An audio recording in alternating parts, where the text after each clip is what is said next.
Hi everyone, good morning. My name is Larissa Mednes. I'm an advocacy coordinator with the Clean Air Council here in southwestern Pennsylvania. We're here this morning outside the Appalachian AI Energy Conference to draw attention to the importance of using renewable energy and not fracking our local area to build out AI infrastructure. So we're going to hear from several local residents today. We have a pretty stunning lineup, if I do say so myself, of folks who have had experiences living around these extractive industries. So the first person we're going to hear from this morning is Michelle Stonemark, a local resident of Cecil Township, who has experienced firsthand what it's like to have fracking wells in her neighborhood. So let's hear it from Michelle. Well, thank you guys. Thank you so much. Just a few comments I wanted to make about living next to a well pad. There is the Augustine, Range Resources Augustine well pad is approximately 525 feet from my back door. They fracked it first in 2020, and then they came back and fracked it again in 2023.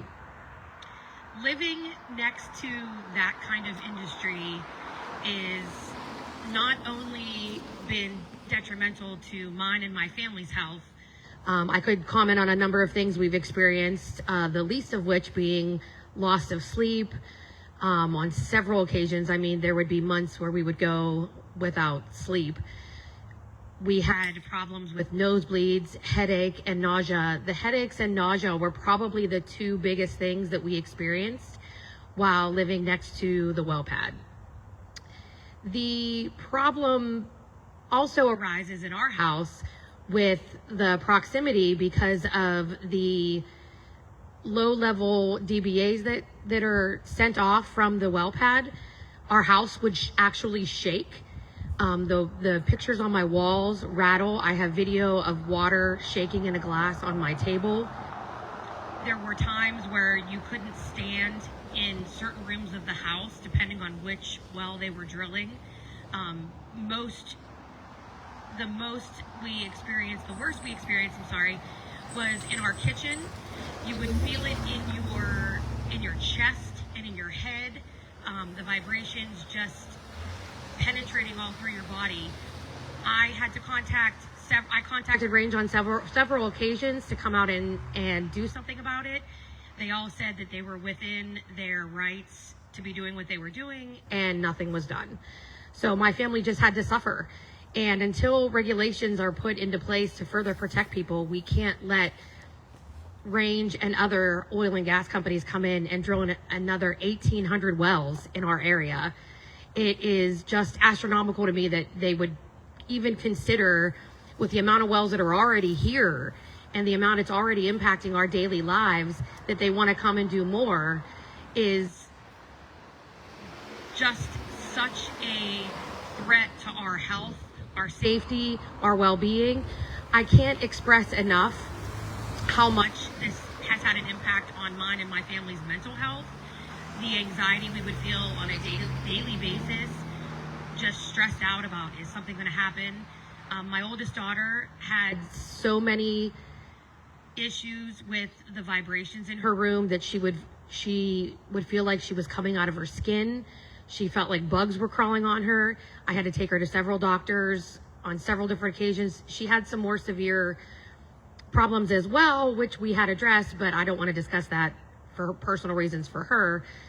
But the fact of the matter is, them trying to bring in 1,800 more wells into this area to power AI when the option for renewables is out there is just insanity. And frankly, it is unsafe, and it is going to be detrimental to this area. Thank you.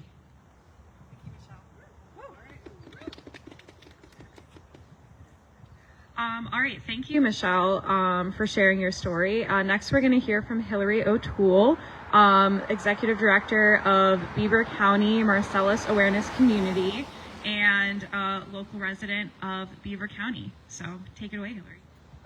Thank you, Larissa, and thank you, Michelle. Michelle opened up her home during a fracking tour that I attended, and I was shocked at her day-to-day life, at how close you are to that. I'm so sorry you're going through that. So my name is Hillary O'Toole. I am the Executive Director of the Beaver County Marcellus Awareness Community, or you may have heard our organization called BCMAC. We're a small environmental organization based in Beaver County, and I want to tell you what it's like and what life looks like actually where I live. We sit along the Ohio River, a place that has carried industry for generations. My grandparents watched steel rise here, my parents watched it fall, and now my generation is watching petrochemical plants take its place. What does the future hold for my children and our future generations in Beaver County? The Shell Plastics plant is one of only 5 ethane cracker plants in the entire country, and it sits just a few miles from my children's school. Some of us watch flares from our bedroom window and wonder if the size of the flame is normal. Is that normal or not? We can smell it when we step outside to let our dogs out, and we question the safety of our children's health when attending Friday night football and Saturday morning soccer games. And now we're being forced to play a part in the race to build massive AI data centers. And let me be clear, I believe in progress. I believe that this AI race is happening and that data centers store, process, and distribute data that we all use daily. But I don't believe that this can't be done in a way that is sustainable. Corporations and our local leaders are pitching them as clean, smart, and transformative, but don't be fooled. The plan for our 3 data centers is to power them using new natural gas-fired power plants, locking us into decades more of fossil fuel dependence. These proposed locations in Beaver County are, of course, located in environmental justice communities, those already overburdened with environmental pollution and health disparities. We will see increased pipelines, more wells, and pigging stations, along with new ailments that we've never had to worry about before.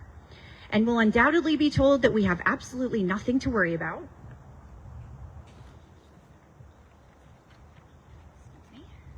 As they put these things in our backyards and neighborhoods. They will for sure build parks nearby to give a sense of safety. However, they know that it's just a matter of time before some of our families become the grim statistics. Let me say this clearly. AI data centers powered by gas are not innovation. It's the same big oil propaganda that we've heard before, dressed in shiny new language. It's the same playbook, more gas, more emissions, more pollution, just with a different team name. If we truly believe in a just, sustainable future, then AI cannot be powered by extraction. The intelligence we need is collective. It's the wisdom of communities demanding that progress doesn't poison them. And we need leadership that understands that the future of innovation must also be the future of justice.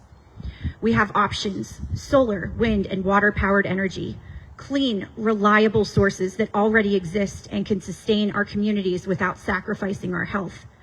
Water has always been a source of strength in Beaver County. It carried the steel, it carried the barges, and now it carries the stories of people fighting for their right for clean air and clean water. Why can't we use it again? In Beaver County, we've carried enough. Our air, our water, our soil, our natural resources, and our children all deserve better. And as we stand here today, we are saying clearly, no more fossil-fueled futures. The power of tomorrow must be clean, renewable, and community-driven, because we refuse to let technology become just another pipeline for pollution. Thank you. All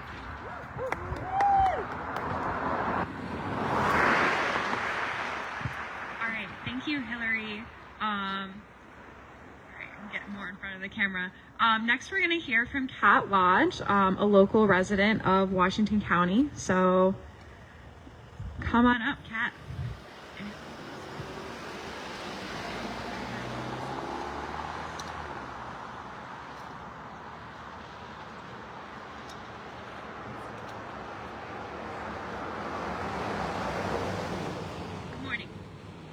I'm here from Robinson Township, Washington County, in opposition to the AI Energy Conference centered around using dirty fossil fuels.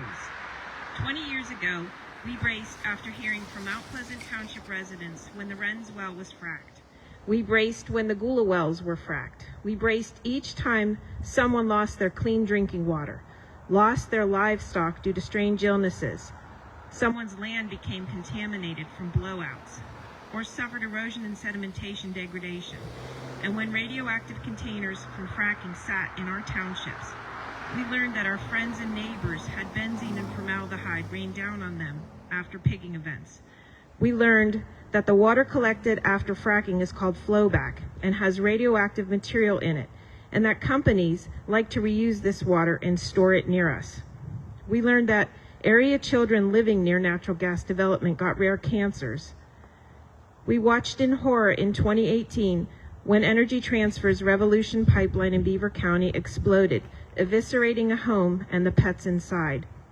And then on Christmas morning 2022, we watched our neighbors in Smith Township, Washington County, flee their home after the Revolution gas plant next to them exploded. We watched industry lobby and weaken regulations and protections that were meant to protect our health and safety. And now we are surrounded by natural gas. Enough is enough.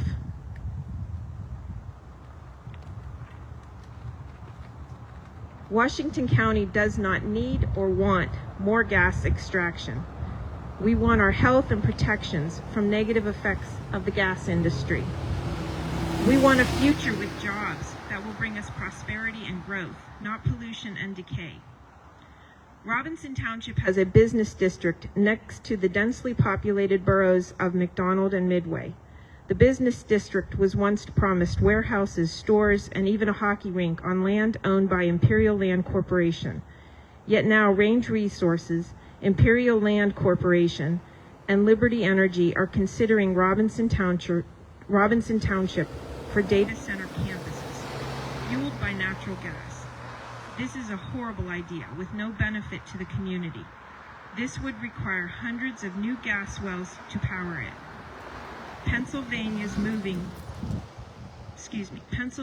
move from farming to fracking comes with little benefit to residents. It brings a threat to our clean air, clean water, and the preservation of our environment. Let me be clear. Natural gas extraction is a direct threat to the Environmental Rights Amendment of Pennsylvania's Constitution. Attorney General Josh Shapiro knew this, yet forgot it when he became Governor Shapiro.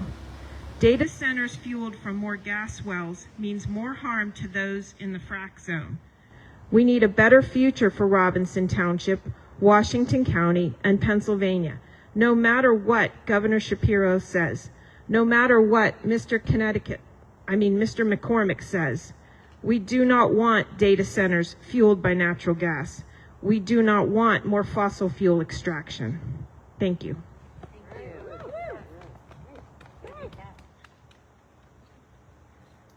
Thanks so much, Kat. So next up we have Allison Steele from the Environmental Health Project. Good morning. My name is Allison Steele. I serve as the Executive Director of the Environmental Health Project, a nonpartisan, nonprofit organization headquartered in Pittsburgh that uses data to defend public health from the risks of oil and gas pollution.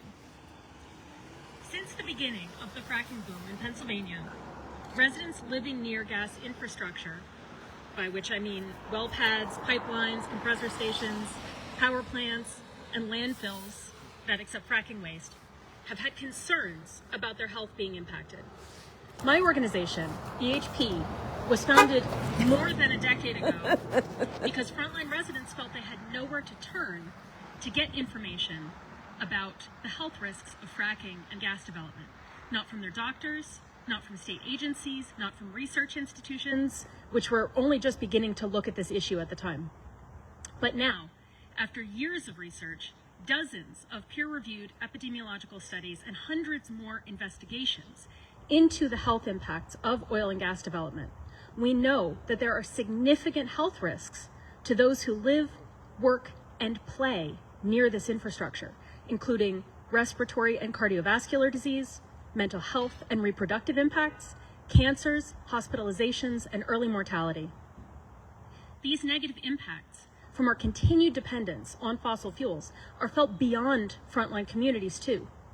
Methane is over 80 times more potent as a greenhouse gas than carbon dioxide in the short term, and it leaks from well pads and pipelines contributing to increased storms, wildfires, heat waves, poor air quality, insect-borne diseases, and property damage here and around the world.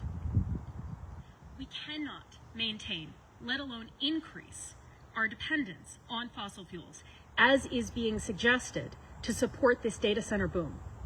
We need a rapid and just transition to renewable sources of energy in order to reduce the health harms from fossil fuel development and to bolster a vibrant economy powered by clean energy jobs. These shifts were already in the works, but they are now hitting roadblocks put in place by those who erroneously believe that gas power is a safe, clean energy option. It is neither. We know that there are myriad health and climate risks associated with fossil gas development. But for as dangerous as the situation is today, we are looking at an estimated 1,800 additional wells to support this proposed regional data center hub. 1,800 new wells, plus the pipelines, compressor stations, power plants, and landfills to accept their waste to support them, representing more health risks at each stage of the supply chain. It is now, on the cusp of this AI data center boom, that we have the greatest opportunity to protect the health of Pennsylvania's residents and to invest in renewable energy as a driver of our state's economy. But we need to make that choice now. Thank you. All right, thank you, Allison, for sharing more about the importance of renewable energy here in Pennsylvania. So next we're going to hear from Jason Hallmark from the Climate Reality Project and his adorable service dog. Do you need me to hold anything? Yeah, of course. Hi everyone, my name is Jason Hallmark. I work for the Climate Reality Project, and I'm here because I'm very concerned with the amount of energy that will be needed to power all of these data centers and the boom that's happening right now. Something that really concerns me is the stress on the grid, which can cause brownouts and blackouts, which can disproportionately impact people with disabilities. For example, what would happen to someone who can no longer power their oxygen concentrator or doesn't have backup power in their own home? And also a big concern is, how are we actually powering these data centers? Is it coming from renewables, which would be great, but as we just heard, they're looking to frack 1,800 more wells in Pennsylvania. And of course, we all know now that methane is a very potent greenhouse gas. So the climate impacts also really concern me. Especially for people with disabilities. People with disabilities are disproportionately impacted by climate change. For example, census data shows 70% of deaf people who were evacuated during a disaster reported living in unsanitary conditions, compared to only 7% of evacuees with good hearing. Census data also showed that more than 74% of evacuees who are unable to walk reported experience a lack of food 1 month after disaster. By contrast, just 9% of people who can walk faced a food shortage. And this is coming, and we're talking about this during this conference at a time when this week we just learned that we globally have reached a tipping point when it comes to our tropical coral reefs. In our lifetime, they could all disappear. So think about that and the impact that these data centers will have on the climate, and also the impact that it will have on people with disabilities. Thank you. All right, thank you so much, Jason, for sharing very important perspective on how people with disabilities are impacted by climate change as well. I believe that's actually everyone that we have. Do you want me to read Katie's? Sure. We did have one other attendee who wasn't able to make it, Katie Jones from Frack Tracker. But if she sent over her remarks, so I can read them on her behalf. If you want to share it with me, Phoebe. And Larissa, say something about tonight's public hearing. Okay. Yeah. So there's a lot happening right now in the world, and on the local stage as well when it comes to climate issues. When it comes to these data centers and fossil fuel extraction. So tonight there is going to be another event to attend or keep close attention to in Springdale Township. There's going to be a meeting regarding their data center that is being proposed in the area. Do you know what time? 6 p.m. At 6 p.m. At the Borough Building. At the Springdale Borough Building. So their proposal for this data center, the commissioners have postponed a vote twice on this data center, in large part due to widespread opposition from the local community. So this is something that is being watched closely in the local media, and is one of the signs that community resistance does make an impact when it comes to these things. It can feel like there's a lot going on, but local involvement is really making a difference right now. So check out the Springdale Borough hearing as well this evening at 6 p.m. And have you sent them to me? Okay, cool. Thank you so much. All right. So last but not least, I will speak on Katie's behalf regarding the use of fracking for these data centers. So Katie works for Frack Tracker Alliance, also here in southwestern Pennsylvania. So I'll be talking on her behalf. So it's no coincidence that this conference is being held in close proximity to the headquarters of some of the biggest fracked gas companies in the region. Pennsylvania is slated to become a hotspot for AI data centers due to its fracked gas supply. Fossil fuel corporations looking for new markets for their declining industry have latched on to the data center boom, while the public will bear the health, climate, environmental, and financial impacts. Powering data centers with fracked gas comes at a high cost. More drilling, heightened health risks such as cancer and asthma, water supply stress, noise pollution, and minimal job creation. Conference organizers estimate that AI data center proposals will require over 1,800 additional fracked wells, something we've heard about from pretty much everyone because it's a big deal. This will add to the 1,500 unconventional wells already, 15,000 unconventional wells already drilled in Pennsylvania. Each of those wells will impact public health, the environment, and our climate. Hyperscale data centers can consume up to 5 million gallons of water per day for evaporative cooling and demand gigawatts of electricity, compared to the water and energy needs of an entire city. Using fracked gas extends this water and energy footprint through unsustainable energy production. And as data centers strain the grid until dedicated power sources can be constructed, everyday Pennsylvanians are left to foot the bill through their rising utility costs. Despite public opposition in places like Homer City and Springdale Borough, data center projects are being fast-tracked without community input, leading to concern about environmental justice, land use, and the democratic process. Pennsylvania residents do not want to share their backyards with these polluting giants. If AI is truly the technology of the future, it must be powered by clean, renewable energy, not dirty fossil fuel infrastructure. We cannot allow AI's growth to become a lifeline for fracked gas at the cost of our health, climate, and democracy. Communities deserve a voice. Future generations deserve clean energy. Join us in saying no to fracked gas-fueled data centers. And that was from Katie Jones. Again, I didn't write that. She did a great job. Woo! All right. Well, thanks everyone for being here. That concludes our press conference for the morning. So thanks to anyone tuning in on social media, and see you tonight in Springdale.